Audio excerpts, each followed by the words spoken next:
How's it going, guys? Matt with MotoWorks here.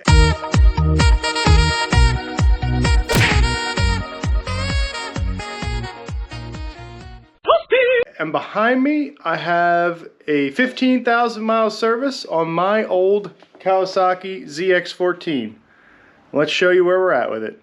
All right, so all the information that I found out for this bike, all the valve inspection specs, what needs to be done at a 15,000 mile service, etc., etc. All that stuff I found on Brock's Performance's website.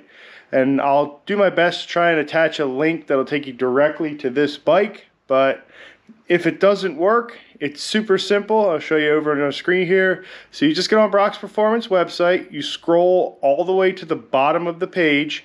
You'll see installation instructions. Select that, and then it'll just list all the installation instructions they have for anything they sell. And it also includes not owner's manuals, service manuals on all the bikes that they have had in their shop. So either they bought the manuals, they bought the PDFs, and they have all that information at your fingertips. So anything I've done, stripping the bike down this far, I found on Brock's website. So if you want to know how to do this and you want to do it the correct way, just get on their website, find the service manual for the ZX14, and as long as you're mechanically inclined, you shouldn't have a problem getting your bike stripped down this far.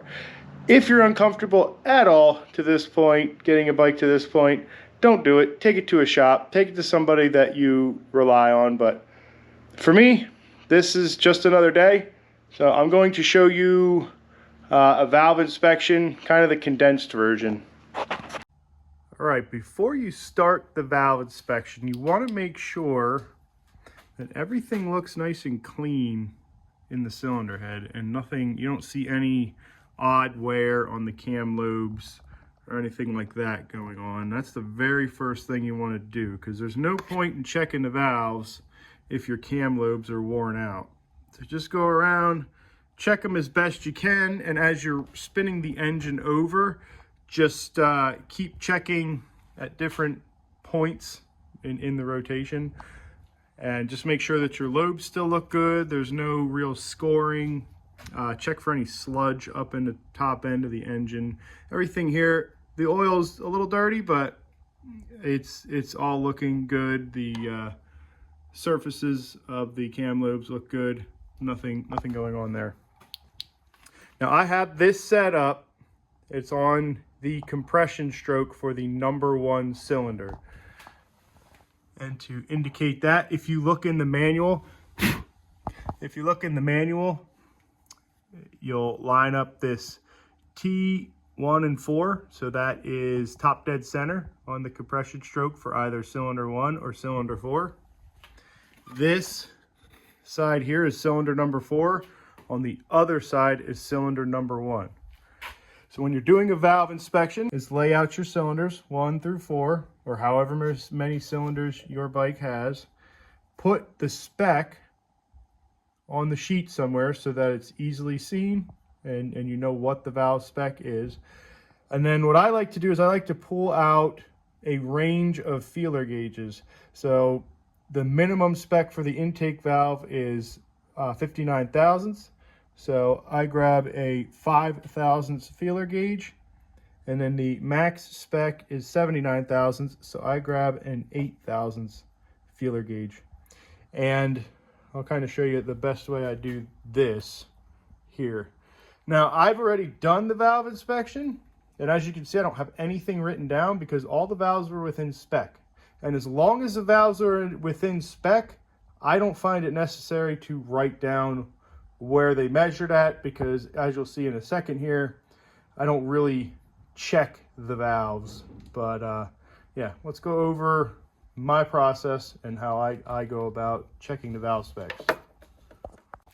All right, so again, we are on cylinder number 1, top dead center. The lobes are facing away from each other. We're on what's called the base circle of the camshaft lobe, which is kind of the furthest away area on the camshaft lobe. This would be the closest area here or this would be when the valve is open, when this is pushing down on this bucket here. So we're just checking the spacing or the gap between the base circle of the cam lobe and the bucket, which is attached to the valve itself. So I just have the 5 and the 8 thousandths feeler gauges. And what I do is I start with the smallest feeler gauge and I just put it between the cam lobe base circle and the bucket, and see how easily that goes in there. Now, since that slots in and out easy, I know that it's at least not too tight. Like if this wouldn't go in there, then that valve would be too tight and we would have to adjust it.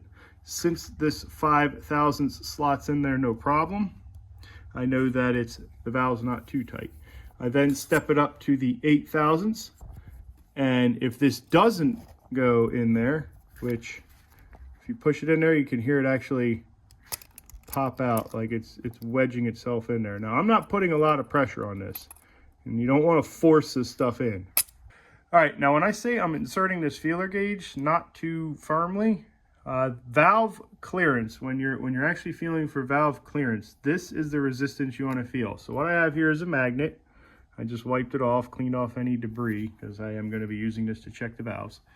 You just take your feeler gauge, put it up against the magnet, and slide it across the magnet.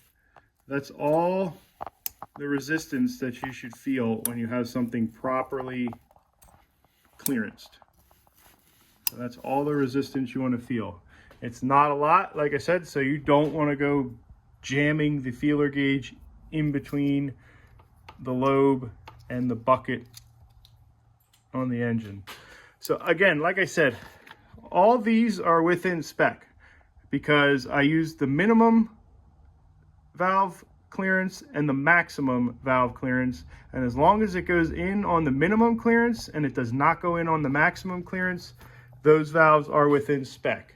Could I then go through and figure out exactly, what the valve is set at? Sure, I could go through and figure out if it's 6 thousandths or if it's 7 thousandths.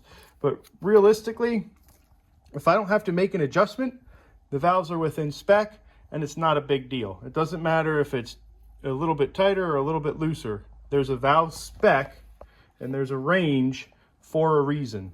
So I just try to oversimplify it, and these valves are within spec. So that's pretty much how I check the valves. Again, next thing I'm going to be doing is I'm going to be replacing these spark plugs, which these spark plugs have about 7,500 miles on them. And if you look at the service manual, they recommend that you replace them every 7,500 miles. So that's where we're at. Spark plugs are getting replaced with a brand new set, and I'm going to be buttoning this up. And we'll show you how I like to set these. We'll show you how I like to install these gaskets when I put this stuff back together. All right, so we're just about to set up get on a side that's actually lit up. So we're just about to install the head gasket or valve cover gasket, and got a little bit of sealant right there on the corners of the cylinder head where the gasket's going to meet these kind of cutouts. And you don't need a lot. That's probably even too much there.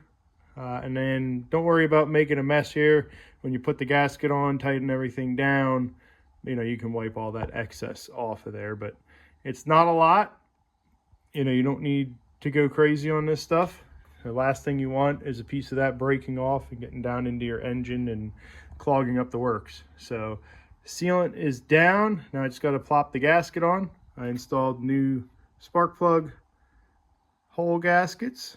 I said, anytime I do a job like this, even if the gaskets are still pliable, you're not saving yourself any money. As a matter of fact, if you reuse the gaskets and you develop a leak, then you got to redo this whole job over again. So yeah, I always put new gaskets on, especially when I'm this far into a job. into a bike. So Carl, you're gonna have to try a little bit harder next time to try and get these valves out of specs. This ZX14 is pretty impressive. I've done 2 other valve adjustments on the 14. One was a ZX14 and the other was a Concourse 14. And the Concourse was the only 14 engine that I had to do a valve adjustment on. I think that bike had something like 50,000 miles on it. So a lot of people say that a valve inspection at 15,000 isn't necessary, but just do it, because it's better to know than to not know. And if the biggest thing with these are the valves get tight, and a tight valve is worse than a loose valve. As a matter of fact, when I adjust them, when they're out of spec, I usually adjust them on the looser side, so on the higher end of the spectrum. But when they tighten up, that's when things can start to go wrong. You run into runnability problems, you know, just all kinds of fiddly issues happen when the valves get tight. So these all look good. These were all, you know, I'd say probably middle range. I don't think they were very tight at all, but they also weren't super loose. So yeah, like I said, Carl, you're just gonna have to try harder next time, bud. All right, valve cover, all that stuff, button back up, everything plugged in, everything hooked up. So I moved down here to the oil pan, checked all the gears and the transmission. Everything looks good there. Reason I removed the oil pan, one, I wanted to check the transmission, make sure there wasn't any heavy metal bits in the oil pan.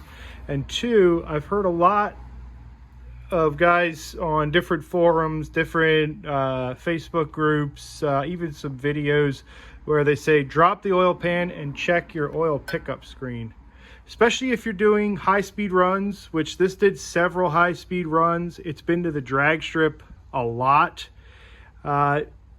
The reason they want you to pull this off and check this pickup is they want you to look for just clutch material, because when launching the bike from a start, going extremely high speeds for a long amount of time can really chew up a clutch. So I don't know if you can see down in there. I'm gonna walk outside and see if we can see down in there.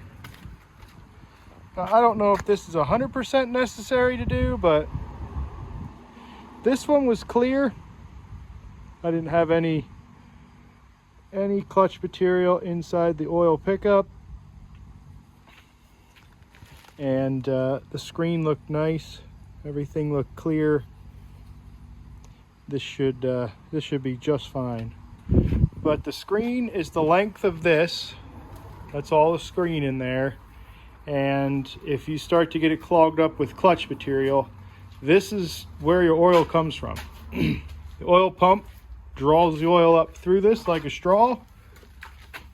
This sits down in your oil pan all the way at the lowest point, and it sucks up your oil up into the engine, up to the, I think it goes through the oil pump and then the filter, or I could be completely wrong, I don't know. But you want to make sure that this screen is clear. I don't know if it's necessary to do this at 15,000 miles, but this was more for my peace of mind, just because I know what I did on the bike, and I've been there when Carl's been drag racing the bike. So everything looks clear. I cleaned the oil pan, so I just got to install a new gasket, put this all back up in the bike, and then I just got a few minor checks, like the chain, just lube and adjust it, make sure my brake pads are in good shape, and just give the bike, you know, a final overall, you know, check. And then take it out for a ride, make sure everything feels good. But there you go. I don't know if you guys do it, but I think it's Schrodinger's cat. You know, you don't know if the oil screen's clogged until you take it out and take a look at it.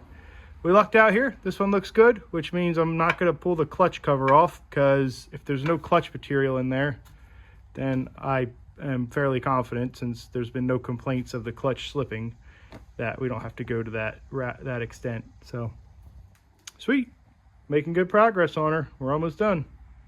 All right, the 15K service is all completed, and again, I don't think that you have to go and take the oil pan off and check your oil pickup to make sure the screen's not clogged.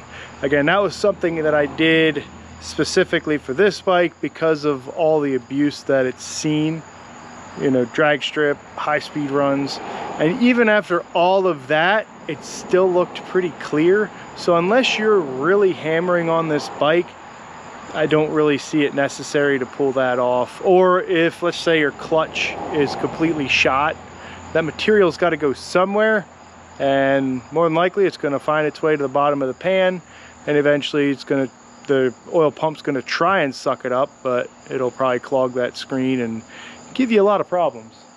So this bike's got a clean bill of health. Carl has to abuse it more. He just didn't do a good job. This bike didn't even care. It didn't even need the valves adjusted. Nothing. Everything looks 100% on this thing. So I just got done putting about 60 miles on it. I put a fresh inspection sticker on it, and this thing's ready to rock and roll for him. So give it your all, Carl. That's all I gotta say. All right, guys, thanks for checking this video out. If you liked the video, as always, give it a thumbs up. Thank you so much for subscribing, and we'll see you in the next upload.